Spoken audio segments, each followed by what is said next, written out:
في صحف موسى وإبراهيم الذي وفى ألا تزر وازرة وزر أخرى وأن ليس للإنسان إلا ما سعى وأن سعيه سوف يرى ثم يجزاه الجزاء الأوفى وأن إلى ربك المنتهى وأنه هو أضحك وأبكى وأنه هو أمات وأحيا وأنه خلق الزوجين الذكر والأنثى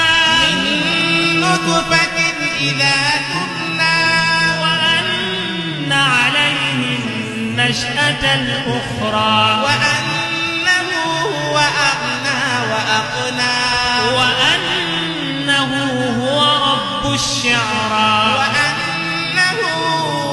أهلك عادا الأولى وثمود فما أبقى وقوم نوح من قبل إنهم كانوا هم أظلم وأطغى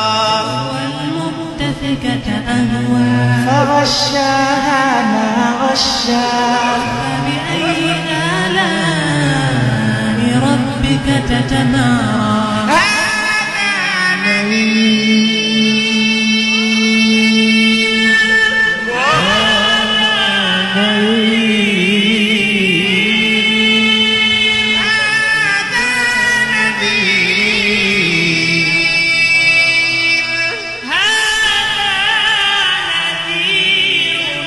من النذر الأولى أزفت الآزفة ليس لها من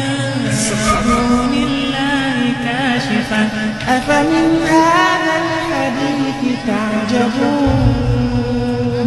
وتضحكون ولا تبكون أفمن هذا الحديث تعجبون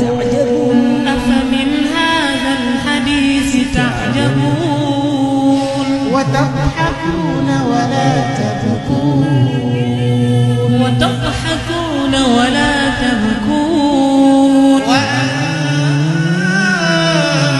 سامدون فاسجدوا لله واعبدوا